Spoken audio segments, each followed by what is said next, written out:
कोई भी व्यक्ति अगर ये बता दे कि संविधान के अगेंस्ट पे उन्होंने काम किया हो, किसी कानून के खिलाफ उन्होंने काम किया हो, किसी व्यक्ति या किसी जाति के खिलाफ जाकर उन्होंने काम किया हो, कोई भी व्यक्ति अगर आकर ऐसा कह दे तो मैं ये मान जाऊंगा कि हाँ वास्तव में हम लोग गलत हैं और वो लोग सही हैं। तो भोजन हिताय भोजन सुखाय ये इसलिए कहा था कि बहुत से लोगों का कल्याण करना है।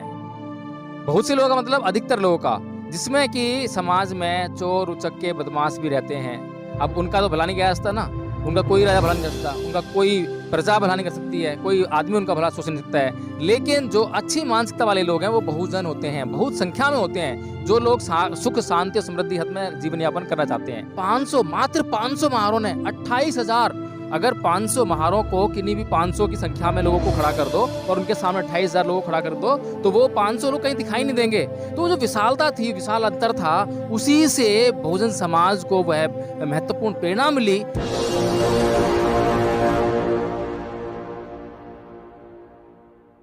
नमस्कार, आप देख रहे हैं एनबी न्यूज़ 24x7 नीलम बोध के साथ। और साथियों, आज हूँ मैं उत्तर प्रदेश की राजधानी लखनऊ में। जी हाँ, वही लखनऊ जिसे नवाबों के शहर के कारण भी जाना जाता है। अगर मैं बात करूँ वर्तमान युग की, तो दलित स्मारक स्थल के रूप में जितना बहन जी के शासनकाल के बाद में प्रसिद्ध हुआ है, आज तक भी प्रचलन में लोग जब यहाँ पर आते हैं बहुजन समाज के लोग, तो इन ऐतिहासिक इमारतों को देख कर अपने आप को गौरवान्वित महसूस करते हैं और याद करते हैं साहब मान्यवर काशीराम जी का वो समय और बहन जी का वो समय जब उनकी सत्ता रही और सत्ता में रहकर उन्होंने जिस तरह से बहुजन समाज के लिए नहीं बल्कि सर्व समाज के लोगों के लिए काम किया और बड़े स्तर पर काम किया। लेकिन साथियों, आज जिस तरह से हम देख रहे हैं कि भारत में कम से कम 60 लाख संगठन बने हुए हैं जो कि महान पुरुषों की विचारधारा की बात करते हैं, महान पुरुषों के नाम की बात करते हैं, लेकिन कहीं ना कहीं जब राजनीतिक सत्ता की बात आती है तो हम उन सभी संगठनों को एक गुट में नहीं बल्कि हजारों गुटों में, लाखों गुटों में बटा हुआ देखते हैं। और हम देखते हैं कि वो अपने निजी स्वार्थों के लिए कहीं ना कहीं वो दूसरी पार्टियों की तरफ आकर्षित होते नजर आते हैं। तो इसी कड़ी में आज मेरे साथ में एडवोकेट जय भीम प्रकाश जी हैं और मैं थोड़ा सा पहले आपको अवगत करा लूँ। साथियों, आप मेरे पीछे वही स्मारक देख पा रहे होंगे जहाँ पर कि बहन जी साहब मान्यवर काशीराम जी का परिनिर्वाण दिवस हो या जन्मदिन हो, बड़ी धूमधाम से मनाते हैं और बहुजन समाज के लोग लाखों की संख्या में आकर यहाँ पर एक सम्मान व्यक्त करते हैं अपने महान पुरुषों के लिए। सर, इस तरह के जो स्मारक है, खासकर बहुजन स्मारक है, इनका क्या महत्व है? देखिए नीलम जी, जो ऐसे विशाल का जो स्मारक बने हैं उनका बहुजन समाज के लिए प्रेरणा के तौर पर बहुत बड़ा महत्व है। आप याद कीजिए उस घटना को जो 1 जनवरी 1800 में घटित हुई थी, भीमा कोरे गांव की घटना। 500 महारों ने 28,000 पेशवाओं का मतलब जो है उनके साथ मुकाबला किया और उनको मार डाला। ये जो आंकड़ा हम देखते हैं 500 और 28,000, बहुत बड़ा अंतर है। अगर ये अंतर मैं कहता हूँ 500 और 1000 का होता, 500 और 600 का होता, 500 या 800 का होता, तो शायद उस घटना का इतना बड़ा महत्व ना होता। उस घटना का महत्व, उसकी विशालता जो है उस आंकड़े से ही परिलक्षित होती है कि वो कितना बड़ा गैप था।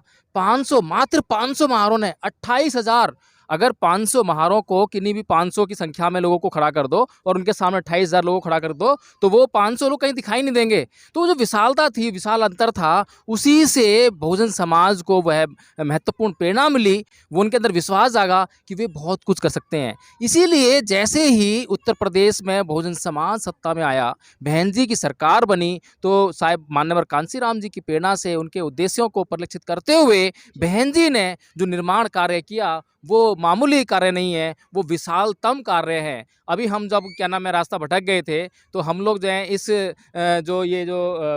परिसर है इसके चारों तरफ ऐसे घूम रहे थे, इतना लंबा चक्कर लगाना पड़ गया, ऐसा लग रहा था हम किसी शहर का चक्कर लगा रहे हों। एक पूरा का पूरा शहर जो है इसके अंदर बचाया जा सकता है। और आप इस भवन की जो भव्यता है और इसकी जो ऊंचाई है, इसकी जो विशालता है, आप इसको देखकर अंदाजा लगा सकते हैं कि कितना बड़ा भवन बनाने का ये प्रयास किया गया है। इसको जो विशालता प्रदान की गई है वो इसीलिए की गई है कि बहुजन समाज के लोग जब जब इस इमारत को देखें तो इससे ये प्रेरणा लें कि ये कोई मामूली चीज़ नहीं है, ये और लोगों के द्वारा बनाए गए कार्यों की तुलना में कोई छोटा मोटा कार्य नहीं है, कोई उनसे थोड़ा सा ज़्यादा बड़ा कार्य नहीं है। ये उतना बड़ा कार्य है कि उनके कार्य और इस सरकार के कार्य स्पष्ट है, एक अंतर, एक बड़ी लकीर खींच देते हैं। और ये प्रेरणा लेकर जो है बहुजन समाज बार बार प्रेरित होकर फिर से सरकार बनाने की कोशिश करेगा। इसी तरह की प्रेरणा के लिए ये सब काम किए जाते हैं।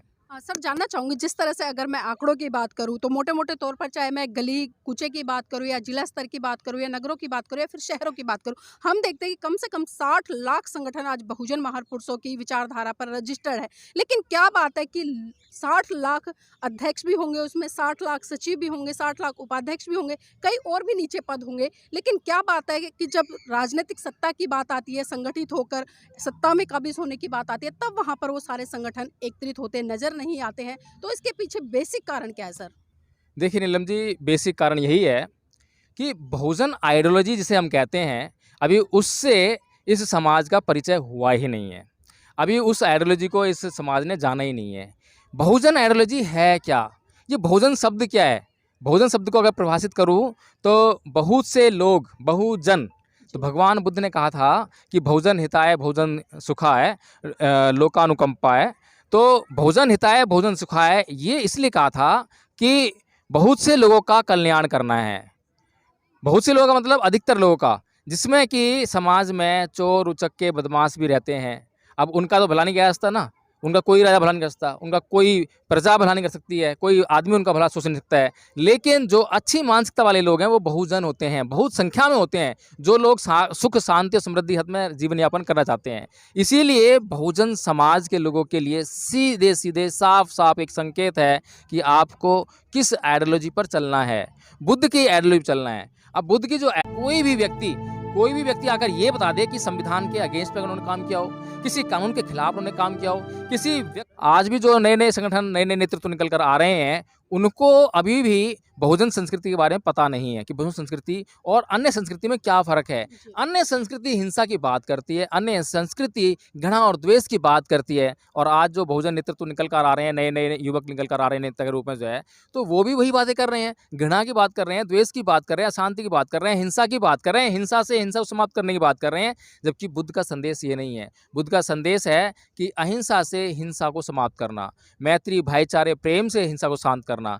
तो नीलम जी, इसी तरह से जो संगठन तो बन गए हैं, 60 लाख जो संगठन बन गए हैं, लेकिन उनके जो पद प्रतिष्ठा की जो पद लोलुपता की जो बातें हैं, निजी स्वार्थ हैं जो उनमें जो है, इस कारण से जो है वो कुछ भी काम जो तात्विक रूप से जो है समाज के लिए नहीं कर पा रहे हैं। और केवल अपने स्वार्थ की कि मैं इस संगठन का अध्यक्ष हूँ, और उनके संगठन के अगर स्ट्रेंथ देखी जाए तो अगर मैं कहूँ कि एक डेट रख ली जाए, किसी भी संगठन को चूज़ कर लो और उसको बुलाओ कि भाई आपने 1000 लोग इकट्ठे करने हैं, वो 500 लोग भी इकट्ठा नहीं कर सकते हैं। उनकी स्ट्रेंथ ये है, यानी कि वो संगठन के बड़े-बड़े कि मैं राष्ट्रीय अध्यक्ष फलाने संगठन का, ये नाम को लेकर जो है हर किसी को मतलब जो है प्रभावित करने का कार्य करते हैं और अपनी दाल गलाने की कोशिश करते हैं, अपने निजी स्वार्थों में लगे हुए हैं। लेकिन सर आपको ये नहीं लगता कि जिस तरह से 60 लाख जो संगठन है, अगर एक व्यक्ति प्रतिदिन समाज में निकल जाए जगाने के लिए, अगर रेशो निकाले 5 लोगों को जगाने का, तो उससे आप मल्टीप्लाई कर लीजिएगा, कितने बड़े स्तर पर जागृति आएगी? सीधी सी बात है नीलम जी, बिल्कुल सिंपल सी बात है। ये मल्टीप्लिकेशन वाली बात है कि किस तरह से ताकत को जो है मल्टीप्लाई किया जाता है, किस तरह से जो बड़े काम को बांटा जाता है, फैक्टराइजेशन उसका बड़े काम का कैसे किया जाता है। ये बहुत ही गुणा भाव को बड़ी काम थोड़ा ना है, कोई बहुत मुश्किल सवाल नहीं है, ये बहुत पेचीदे सवाल नहीं है। कोई भी छोटा बच्चे को भी अगर मैं सवाल दूँ कि भैया ये काम है, इतने लोग हैं, इनको कन्वर्ट करना है वोट में, इनको जो है प्रेरित करना है, तो वो बच्चा भी मुझे बता देगा कि इनको प्रेरित करने के लिए कितने लोग पढ़े लिखे चाहिए, कितने लोगों को कितना काम करना होगा। ये हिसाब किताब कोई भी लगा लेगा, लेकिन कोई भी तब लगाएगा जब उसके अंदर समाज के लिए कुछ डेडिकेशन होगा, समाज के लिए कुछ करने की भावना होगी। जी, सर ये भी जानना चाहूँगी जिस तरह से हम देखते हैं कि उत्तर प्रदेश में सत्ता आती है, तो उसका असर पूरे देश में हम अलग-अलग राज्यों में देखते हैं।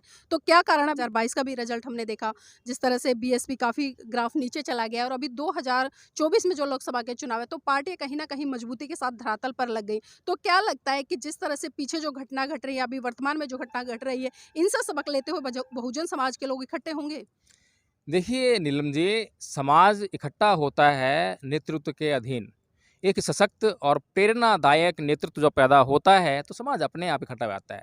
आज समाज में निराशा और हताशा का माहौल छाया हुआ है और हताशा और निराशा जो है कहीं और से नहीं आ रही है, वो शीर्ष नेतृत्व से नहीं आ रही है। वो जो निम्न स्तर पर संगठन है, जो गाँव स्तर पे, जिला स्तर पे जो संगठन है, वहाँ से निराशा आ रही है। जो उस लेवल के पदाधिकारी जो हैं, उनके पास कैडर नहीं है, उनके पास कोई सोच नहीं है, उनके पास इत्यादि जानकारी नहीं है, उनके पास लोगों को देने के लिए, लोगों की समस्याओं को हल करने के लिए समस्याओं का हल नहीं है, कोई जानकारी नहीं है। इसलिए लोगों में जो है ये हताशा और निराशा बनी हुई है, क्योंकि दूसरी जो पार्टियां हैं उनका एजेंडा अलग है, लेकिन ये जो पार्टी है बहुजन समाज पार्टी, इसका एजेंडा अलग है। इसका एजेंडा सामाजिक इतिहास है, सामाजिक धरोहर है, महापुरुषों की विचारधारा है, और जो अत्याचार और शोषण इस समाज पर लगातार होता रहता है, सबसे पहले उसकी गारंटी ये पार्टी देती है कि इस अत्याचार और शोषण से मुक्ति मिलेगी, उसके साथ में जो आर्थिक संपन्नता है वो सुनिश्चित की जाएगी। तो इन सब जो एजेंडे हैं इनको लेकर सबके लिए, और ये ऐसा नहीं है कि बहुजन समाज पार्टी आई तो किसी एक पार्टिकुलर